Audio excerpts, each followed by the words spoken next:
Oi,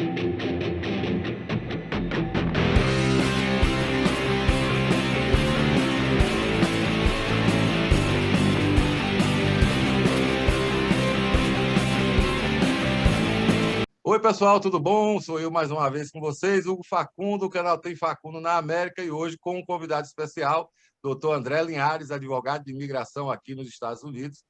Ele que pode atender você e que, mais do que isso, já está atendendo a todos os inscritos do canal, pois ele se disponibilizou a estar respondendo perguntas que vocês enviaram para nós. Foram compiladas as 10 principais questões. Eu deixei uma para o final, que é uma pergunta minha, mas que eu quero que vocês tenham a certeza que esse é o foco do canal hoje, Tem Facundo na América. Levar para vocês a oportunidade de informação com pessoas que sejam qualificadas para tal. Por quê? Doutor André Linhares, ele é habilitado aqui nos Estados Unidos, ele é advogado de verdade, podendo atuar em todo o território nacional e atender a você que esteja onde você estiver no mundo e que pretenda vir para cá. Doutor André Linhares, muito obrigado por sua disponibilidade. Gostaria que o senhor fizesse aí uma breve apresentação sobre os pontos, né, os escritórios que o senhor possui para poder atender as pessoas, para que nós possamos, então, ir respondendo as perguntas dos inscritos. Bom, primeiramente, eu queria agradecer o convite e também dizer que você tem prestado um grande serviço para a comunidade brasileira aqui. Não é fácil para o imigrante que está acostumado, sai do seu país, com hábitos distintos, vá para um país com hábitos distintos, língua diferente, e sempre é importante obter informações, e no mundo atual, obter informações significa através de redes sociais e vídeos. Então, realmente, parabéns pelo seu canal, parabéns por toda a informação que você tem trazido durante já algum tempo para a comunidade brasileira, em qualquer estado, né, no Brasil. Então, no Brasil não, dos Estados Unidos, qualquer estado que você resida aqui, as pessoas podem ter acesso ao seu canal, ao seu conteúdo. Muito obrigado pelo convite. Bem, doutor André, eu que agradeço aí a disponibilidade sua, fico muito lisonjeado e quero fazer aqui a leitura da primeira pergunta, talvez uma das que mais eu recebi, que é talvez pelo fato de estar sendo tão propagado ultimamente, né? Já eu acho que, pelo menos nos últimos 2 anos, eu particularmente tenho ouvido falar muito sobre visto EB2. E a pergunta é a seguinte: o que o doutor André acha do visto EB2 agora, sob a gestão do atual presidente, o Joe Biden? Se houve, ou no caso, se houve flexibilização, não houve, continua o mesmo processo?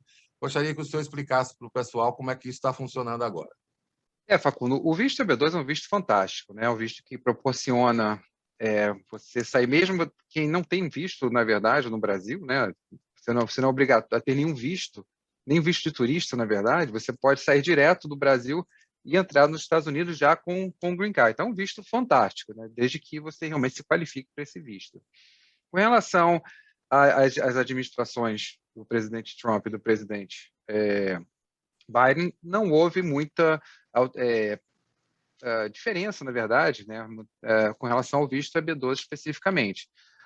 O que há, no momento, é a questão do Covid, né? Então, com os prazos e tempos processuais, realmente são muito mais prolongados do que era anteriormente, mas isso é uma questão relativa ao Covid, né? Não é uma questão relativa a uma administração ou outra. Com relação ao visto em si, continua aberto, corrente e indo muito bem, de ventos em popas, na verdade. Perfeito, perfeito.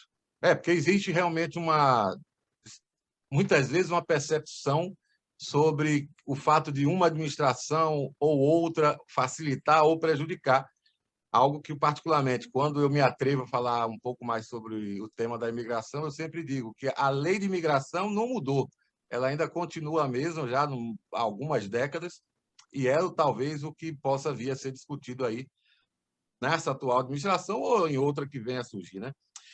A segunda pergunta, doutor, diz o seguinte: a pessoa fala: cheguei nos Estados Unidos com visto de turista, mas pretendo morar aqui. Sei da possibilidade de mudar para visto de estudante, mas seria possível conseguir, já no caso, mudar para um EB2? Ou seja, ele está aqui como turista e aí, pelo que eu entendi, ele vai ficar morando nos Estados Unidos e está buscando uma forma de fazê-lo sem perda de status. poderia ir já para um EB2? Olha, Facundo, é uma pergunta muito interessante, porque a possibilidade de mudança de status quando você entra como turista, ela existe, né? Então, se você está legal nos Estados Unidos entrando com visto, como quem entra com visto de turista, né? O B1, B2, você pode, sim, você pode aguardar você tem que aguardar pelo menos 90 dias antes de entrar com o processo de mudança de status, mas dentro desses 6 meses, que seja dentro desses 6 meses, obviamente, você pode pedir essa mudança. Primeiro, é muito importante, aí, pegando o gancho dessa pergunta, a gente perceber a qualificação, né? Nós temos que fazer uma análise muito bem feita se você se qualifica ou não para um visto EB2, porque é um visto que é um visto caro, um visto onde vai haver realmente um investimento muito alto, significativo, tanto financeiro como até de tempo também, de espera. Então, vale a pena realmente perceber antes se você se qualifica realmente para o visto, não entrar por emoção, ou porque, né, de repente, lá na frente pode ganhar um combo pack, uma autorização de trabalho para temporária. O importante é realmente a percepção da qualificação de um profissional realmente que vai avaliar o seu caso, vai dizer assim, olha, na minha concepção, eu acho que você se qualifica para o visto. Isso é muito importante. O profissional que vai avaliar teu caso deve ser um profissional qualificado para analisar o seu caso e realmente dizer se você se qualifica ou não. Cuidado com a análise de consultores, vendedores, que, na verdade, estão querendo te vender uma ilusão, uma promessa de que você se qualifica.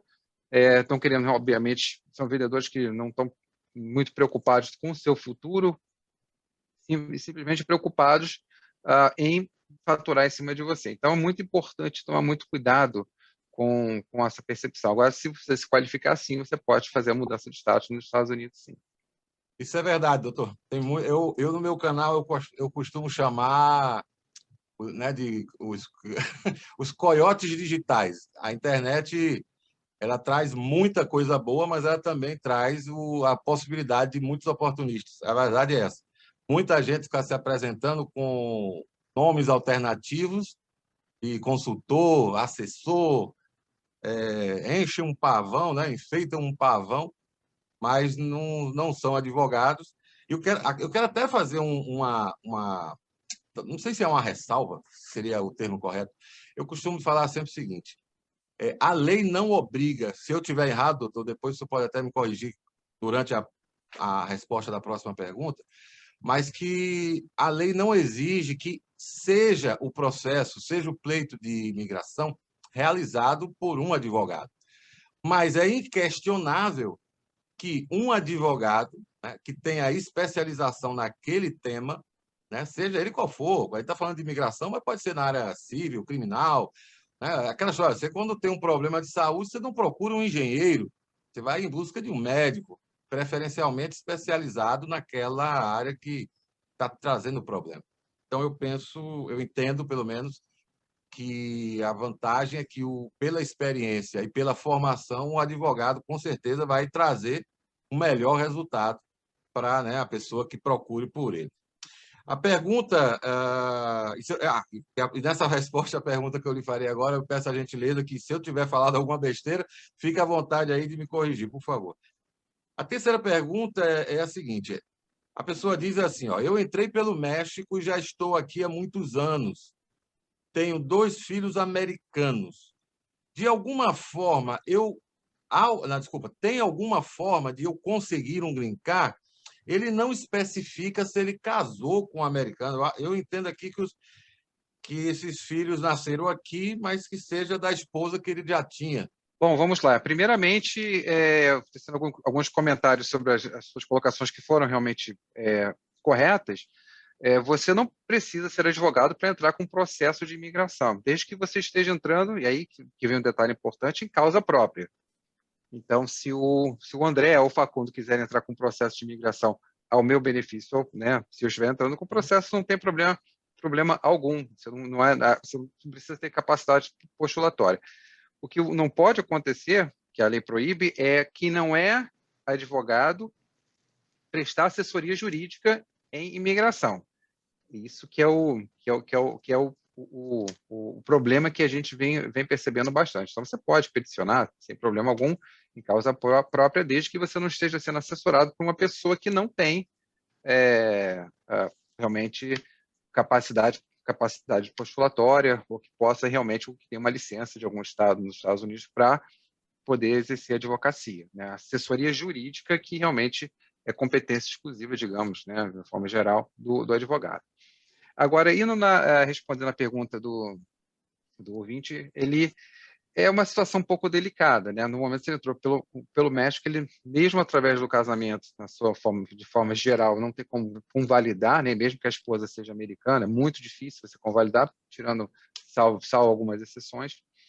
Mas, no caso dos filhos serem americanos, ele pode até futuramente tentar pedir um waiver, alguma coisa nesse sentido, mas, no momento, a situação de legalização, não sei o caso dele específico, não sei se é alguma coisa que a gente possa argumentar, mas, via de regra, né? De uma forma genérica, via de regra, você entrou pelo México, você não foi inspecionado, você não tem, via de regra, não tem condições de legalização.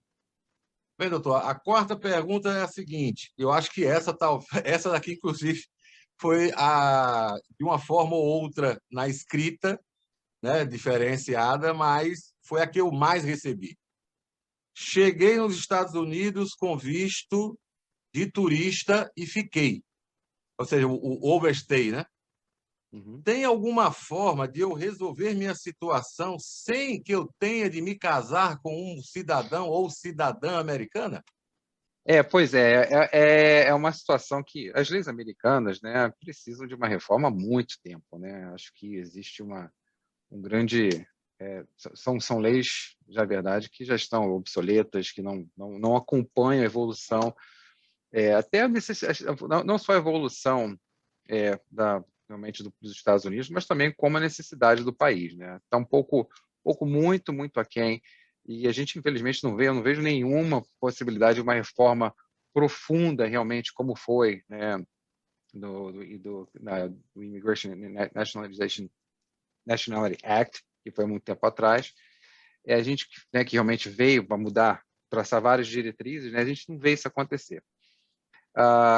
Né, falando agora da pergunta, realmente não, você ficou sem status aqui, realmente é uma forma de legalização que praticamente acaba sendo, né, uma única forma de legalização. Praticamente uma única forma de legalização é você realmente casar com um cidadão ou uma cidadã americana, que você, nesse caso, vai poder, aí, nesse caso, é possível você convalidar, né, o erro e se legalizar. Fora isso, de qualquer outro visto, na verdade, não há essa possibilidade, né? Infelizmente, né? Porque eu acho que a questão a imigração deveria ser mais voltada à qualificação profissional do que à questão familiar, né? Isso é a minha opinião. Então, eu acho que poderia, sim, de repente, haver possibilidade, até não só de legalização, né, mas até de extensões, né, para a pessoa ver realmente como é que vai ficar, se organizar, e poder aplicar para um visto que possa trazer benefícios ao país, né? Ao invés de uma simples legalização, porque, sim, tem muitas pessoas né, que vão se casar com um cidadão e vão trazer benefícios, mas muitos, na verdade, não vão, né? Estão só casando, pagando, fazendo o que fazia errado no país de origem. Não estou falando só do brasileiro, não, tá, gente? Estou falando de uma forma geral. Acreditem, o brasileiro não é o único país do mundo que faz isso, nem o que mais faz isso, tá? A gente, né, também às vezes tanta crítica, né, que o brasileiro, mas não é o país que mais pratica essa forma de legalização. Isso é uma coisa que a gente vê aí mundialmente conhecida, né? Acho que todos os países do mundo conhecem essa forma de legalização que é através do casamento. Doutor, tem uma questão aqui, mas inclusive até ouvi recentemente um vídeo seu, de certa forma, não sei se já serviu ou não de resposta. A pergunta é a seguinte, que houve uma polêmica muito grande, porque, salvo engano, no último ano do governo anterior, a questão salvo engano, em inglês public charge, né? Ou seja, que pessoas que teriam utilizados de benefício né, do Estado e tal, haveria impedimento para uma eventual legalização, onde a pessoa tivesse talvez elegível. E essa pergunta, eu vi um vídeo onde o senhor comenta que essa restrição, digamos assim, teria sido, no caso, removida pela atual administração. A pergunta, porém, a pergunta ela traz um detalhe. Eu até na época que tudo isso começou, eu dei uma de ousado e comentei em um vídeo meu, que é o seguinte: a pergunta é: eu fiquei fora de status e usei o plano de saúde do estado de Massachusetts. Agora vou me casar com uma americana. Eu ter usado o Mass Health pode me prejudicar? O que eu quero lhe falar antes do senhor responder, é que a minha ousadia foi que em um vídeo eu comentei o seguinte, que este plano de saúde, conhecido por Mass Health, ele não é um plano de saúde do governo federal, ele é um plano de governo do estado de Massachusetts. E a minha dúvida, que eu agora vou aproveitar para aclarar de vez, porque antes eu fui muito, digamos assim, efusivo na hora que eu coloquei no vídeo, é que esse tipo de situação não seria alcançada pela restrição anterior do Public Charge, por não ser um benefício federal. Vou aproveitar agora o momento e ficar também com a informação correta sobre isso. Claro, verdade. Bom, essa regra realmente não existe mais, né? A regra do public charge era uma regra antiga, já existe até hoje na legislação americana, não foi uma nova lei, né? Passar ali no Congresso de Imigração hoje é muito difícil, né? É mais fácil você achar o gnomo do que passar ali de imigração nos Estados Unidos. Mas, então, o que a administração anterior fez é pegar isso e botar todo vapor, né? Realmente botar para realmente foi incorporado e gerou, né, novos formulários, grandes tensões, né, das pessoas que estavam migrando, que elas teriam realmente que comprovar que não estavam pegando assistência governamental, que não iriam também necessitar dessa assistência governamental. Com relação à sua colocação, o formulário, na verdade, ele dizia qualquer assistência social, né? Então, você estava certo, realmente, em dizer que não era realmente um benefício federal, né? De Massachusetts, não é realmente um benefício federal. Mas, da forma bem extensiva que o governo Trump estava adotando, ele poderia, né, de repente, interpretar, como também foi interpretado, que aquele plano de saúde, de qualquer maneira, era um benefício do governo, mesmo sendo o governo do estado de Boston, né? Mas o governo federal também subsidia o estado de Boston, né? Então acaba sendo uma questão, era subsidiado de uma forma indireta. Mas, pessoal, isso é só um bate-papo entre nós aqui agora, porque isso já acabou, né? Os formulários, a nova administração extinguiu os novos formulários, então não tem mais a questão do public charge no momento. Pode ser que volte no futuro, mas agora não tem. Perfeito, perfeito. E uma dúvida a mais que veio aqui para mim foi com o governo Biden. O pessoal tem muito o foco, né, sobre questão de sobre a égide de qual administração e tal, mas vamos lá. Com o governo Biden, ficou mais fácil conseguir visto para os Estados Unidos? Pois é, essa é uma das perguntas que eu ouço quase que diariamente, né? Ficou mais fácil, agora está pegando mais leve nos vistos, isso é uma coisa que a gente ouve constantemente. E a resposta seria, é difícil dar uma resposta específica, mas em alguns casos vai ficar mais fácil, sim, a análise dos vistos. Não é que você vai por causa da nova administração, que você já, né, vai chegar lá no consulado para conseguir um visto de turista, e vão começar a carimbar, toma, vai, toma, vai, toma. Não é isso, né? Não é isso. Mas existe sim uma implementação de uma nova política, até de análise de processos, que naturalmente vai ficar um pouquinho menos. Isso já vem acontecendo, tá? A gente já vem percebendo que a imigração, né, a gente recebe e-mails da imigração que certas políticas já estão começando a mudar no sentido de talvez reduzir um pouco o nível de exigência, mas não, esse nível de exigência não será eliminado, tá, gente? É bom a gente deixar isso bem claro. Se você não se qualifica para um visto, dificilmente você vai conseguir, né, ser aprovado para esse visto, se realmente não tem a menor capacidade. Agora, as exigências, né, você fica um pouco, né, ao invés de você só passar com nota 10, digamos, você vai poder passar com nota 8, né? Só um exemplo, só para o pessoal entender. De qualquer maneira, você vai ter que ter acima de 7, né? Você não pode passar com menos de 7. Então, nosso tempo, né, foi quando antigamente que era de 0 a 10, 1 a 10, né? 7 era a nota para passar. Então, você vai ter que ter ainda essa nota acima de 7. Só que ao invés de você ter que tirar aquele 9, você pode, de repente, tirar teu 7, onde você vai conseguir passar.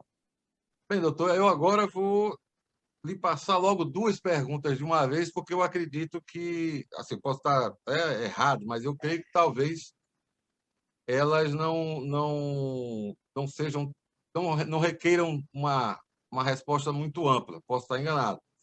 As perguntas são: é fácil conseguir visto de estudante? Né? Aí o que pode até alongar essa resposta, eu acho que seja o que é preciso para conseguir esse visto, né? E a pergunta imediatamente posterior seria: qual a diferença? Isso no canal do YouTube, eu sou sincero ao senhor, que gera a mais diversas controvérsias. Qual a diferença entre ilegal e indocumentado? Vamos lá. Bom, com relação ao visto de estudante, você tirar o visto agora realmente está muito complicado. Normalmente é sempre mais tranquilo você tirar o visto do Brasil. Só que agora os consulados no Brasil ainda não estão abertos, né? Talvez agora no segundo semestre talvez comece a receber mais pedidos de visto de estudante, mas ainda não longe da normalidade. O que a gente pode dizer é que nos Estados Unidos pedir a mudança de status aqui é muito complicado. Eles estão negando bastante, é um processo que acaba ficando muito, muito longo, mais de um ano, para realmente você se converter, de repente ter uma aprovação na verdade, uma mudança de status, e mesmo quando você sair dos Estados Unidos para qualquer coisa, você vai ter que fazer o serviço consular de qualquer maneira. Então, o mais recomendável mesmo é aguardar um pouquinho mais.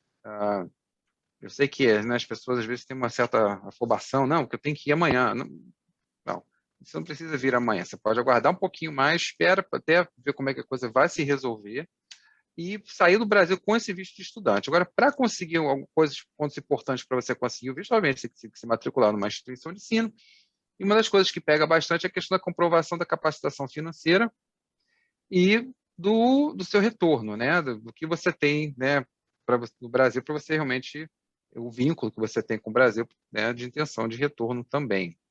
E, obviamente, capacitação financeira. Você tem condições de arcar não só com a mensalidade da instituição que você está estudando, também com moradia, né, habitação, alimentos, né, vestuário, tudo é uma coisa que todos nós necessitamos fazer. Então, se você que acaba, às vezes, sendo um pouquinho mais difícil, né? Se você tiver como comprovar, não teria problema nenhum. Aí você consegue um visto mais fácil. Não tendo como comprovar, fica mais difícil. Com relação à segunda pergunta, qual é a diferença de documentado e ilegal? A resposta é bem simples. A palavra indocumentado foi uma palavra que foi, na verdade, as duas, na verdade, de uma certa forma, mas o indocumentado que virou mais comum, entre aspas, ela surgiu, na verdade, num movimento meio mais politicamente correto para evitar chamar o imigrante que está aqui de ilegal. Na verdade, é isso, né? A lei fala em unlawful presence, né? Então você não está, no momento, autorizado a ficar. A questão da denominação da palavra, a terminologia ilegal, indocumentado, é mais uma questão sentimental, né? A questão realmente jurídica né, você está, logicamente, você não está com visto nos Estados Unidos, você está aqui mais um tempo, você está realmente sem status, né? Você pode, se você quiser usar uma palavra mais técnica, você está sem status. Na lei não existe, né? Enfim, existe sim alguns pontos da lei de imigração que usa a palavra undocumented, né, indocumentado, também fala unlawful. Então, fala illegal também fala em alguns pontos. Quer dizer, tudo isso está ali, né? Então fica uma questão mais terminológica, né? Quem prefere usar uma coisa ou outra, né? Acho que eu normalmente uso o status, né? Se você não está com status, você está sem status. Para mim não significa dizer que eu falo usar a palavra, né, mais correta, porque não, é a mesma coisa, né? Tá, Quem está sem status sabe que está sem status, né? Não precisa. Então, no caso, é aquela informação que é muito comum na internet, de que o ilegal é quem entrou pelo México, ou seja, sem visto. E o indocumentado é porque entrou com visto e ficou fora de status, isso não tem fundamento mesmo.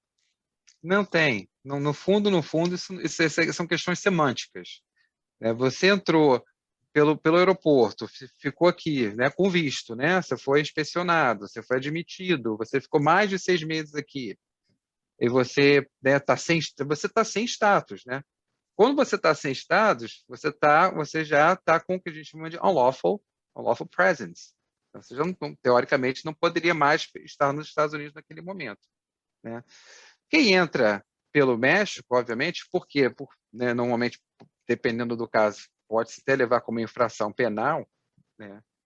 Dependendo da situação que for também, de uma forma geral, você pode interpretar isso como uma infração penal, pode-se semanticamente usar mais a palavra que aí é questão de semântica, é illegal. Não, mas você ficar aqui, mesmo que você entre pelo aeroporto, você passou de 6 meses aqui, é ilegal, né? A questão da ilegalidade, né? Voltando ao direito, até no Brasil, né? Quem conhece um pouco assim, direito no Brasil vai entender que, né, o que é lícito, o que é ilícito, né? Digamos assim, legal e ilegal. Então, ou seja, se o que eu estou fazendo é lícito, né, está de acordo com a lei, ou a lei não diz que eu não posso fazer aquilo, né? Não há uma positividade ou negatividade da lei, que eu estou fazendo é lícito.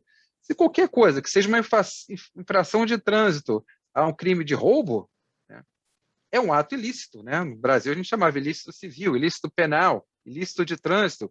Obviamente que o ilícito penal ele carrega um peso muito maior do que um ilícito de trânsito, mas não deixa de ser ilícito, né? Então, Perfeito, perfeito. Porque eu confesso ao senhor, isso aí, quando o assunto vem documentado e legal, no canal mesmo, nossa senhora, é cada um que busque né, uma fundamentação para justificar, como o senhor bem colocou, a semântica que lhe soa melhor aos ouvidos.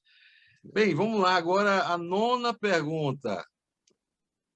O que são estados santuários e, né, neles, se em algum estado santuário, aquele ilegal, vamos usar agora o termo correto, se ele fica ou não imune das ações da imigração, né, do ICE. é uma pergunta muito boa, porque os estados ou cidades santuárias, elas não eliminam a possibilidade de deportação. Nenhum estado tem a jurisdição, a capacitação, a competência, digamos assim, para determinar que uma pessoa não será ou não será deportada. O que acontece com os estados e cidades santuárias é que não há uma cooperação entre o estado, né, esse estado especificamente, ou a cidade, com o governo federal. Então, quem normalmente cuida da administração do Estado é o próprio Estado, né? Não é o governo federal. O ICE, na verdade, ele não tem acesso a determinadas informações. Então, se, por exemplo, um indocumentado ou ilegal for preso né, por qualquer ato, seja uma infração simples ou não, aí não importa. Esse Estado, por exemplo, né, falando de Estado, se for o caso, a cidade não precisa reportar aquele ato de prisão, o ato, seja qual for, qualquer ato que a autoridade, né, naquele estado praticou, ela não precisa reportar, né? Ela fala assim, olha, eu não vou reportar e o ICE não vai ter acesso a essa informação. Se o ICE não tem acesso a essa informação, o ICE não tem como deportar. Então, ou geral, o processo de deportação, né? Porque também é um processo, né? Não é uma coisa que opa, pegou, joga ali, né? Isso normalmente é na entrada. Depois você está aqui, você tem certos direitos constitucionais, né? Que é também o direito constitucional, que é o devido processo. Então, alguma coisa vai entrar dentro de um devido processo legal. Mas os estados santuários realmente dão uma proteção nesse sentido muito maior, né? Do que os estados que não são santuários. Mas não significa dizer que você não possa ser deportado. Bem, doutor, chegando aqui agora a nossa 10ª pergunta, e essa também foi bastante recorrente nas mensagens que eu recebi. A pergunta é: eu vivo aqui há uns 10 anos. Fiz minha vida com ITIN, né? O IT Number lá da Receita Federal Americana.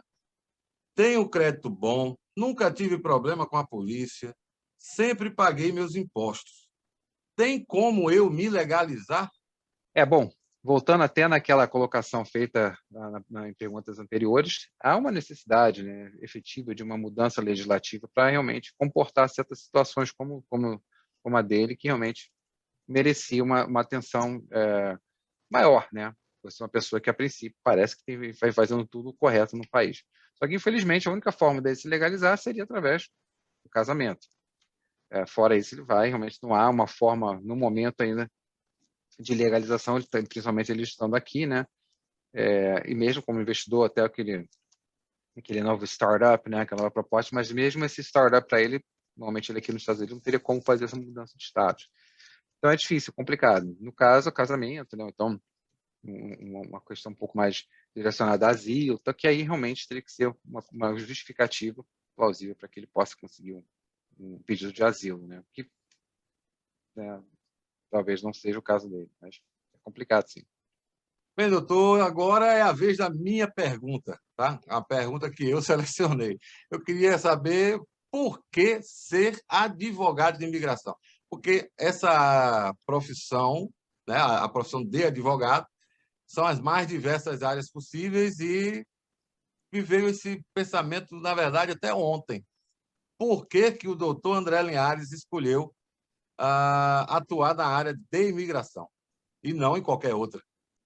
Claro, a gente é, foi interessante por um lado, né, a minha trajetória que quando eu estava estudando aqui na faculdade, eu não tinha intenção de seguir a imigração. Eu estava mais focado realmente em direito internacional. Até quando eu comecei, né, a trabalhar aqui, eu estava ainda focado na parte mais de internacional, né, direito internacional, de uma forma, obviamente, que envolve o Brasil, mas era mais meu foco na época. E, de repente, só que no escritório, eu trabalhei num escritório grande, e a gente tinha muitos clientes, brasileiros, né, que eram clientes. É um escritório né, que trabalhava com bastante clientes, né, com alto poder aquisitivo, e eles acabavam pegando, olha, ajudavam também um pouco na parte de imigração, né? Eles faziam, não era a finalidade do escritório, parte de imigração, mas tinha um advogado de imigração lá também. Então, quando via esses clientes, a gente, né, por causa da língua, do conhecimento, eu era requisitado para fazer parte do processo desse cliente. E aí foi que começou, aos poucos, a minha, né, minha vertente, digamos assim, para a imigração. E aí depois começou, né? A gente, né, começa aqui, aí começa a aprender um pouco mais, vai se especializando, aí e foi praticamente assim. Então, eu acabei meio que foi não sei se foi o destino, né? Porque não era a minha ideia inicial, na verdade, mas eu fui praticamente colocado na imigração e de lá até hoje não saí. Perfeito, doutor, perfeito. Isso aí realmente confesso, era uma curiosidade minha. Eu gosto muito de saber o que levam as pessoas a fazerem o que fazem, porque eu acredito nisso. Eu acho que as decisões que nós tomamos, né, são determinantes para o futuro nosso, o futuro de outras pessoas. Quero lhe agradecer imensamente, tá, pela disponibilidade desde o primeiro momento e receber as perguntas, né, primeiro de aceitar receber as perguntas para poder trazer a nós aqui a informação balizada. Da mesma forma, quero dizer a vocês, meus queridos inscritos, que na descrição do vídeo eu vou estar colocando todas as formas de contato, tá?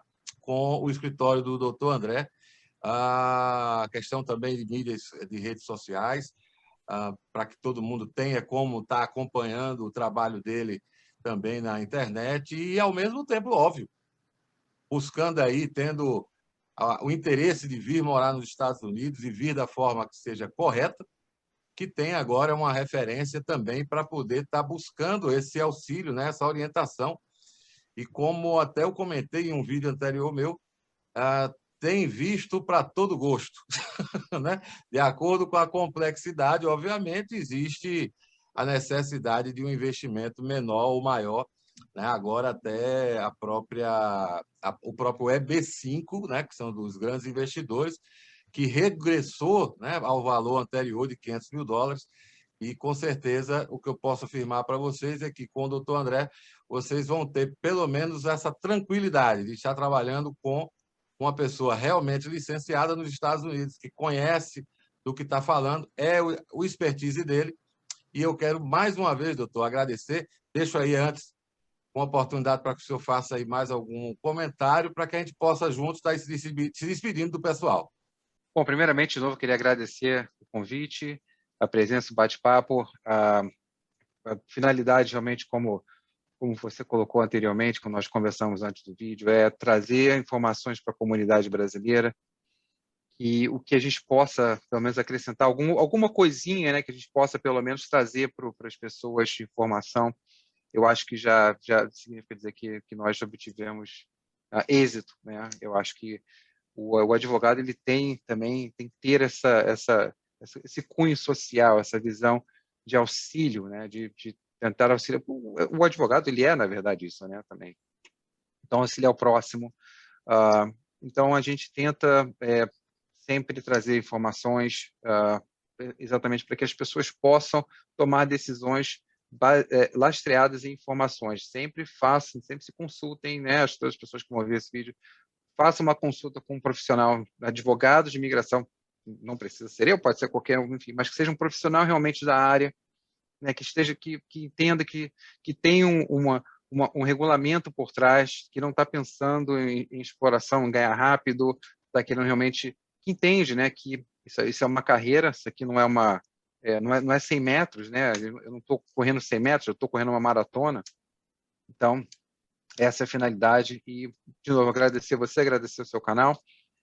Tudo de bom que vocês vêm trazendo para a comunidade, né? Que eu sempre te assisto, eu vejo que você está sempre trazendo informações muito importantes e certamente questões até controversas, né? Que eu sei que vem acontecendo bastante, coisas que você vem passando também, que por causa disso, né? E também é interessante, vale a pena agora também bater palmas para isso, porque não é todo mundo que coloca a cara a tapa, né? E você realmente foi uma das pessoas que falou assim, olha, eu vou fazer isso, eu vou colocar minha cara a tapa, né? Você está recebendo um tapa aqui ou outro, está dando um tapa de volta e está seguindo em frente e está sendo bem sucedido nisso, ainda bem, e no final de tudo certamente vai conseguir ser bem sucedido, porque eu acho que o bem sempre no final vence.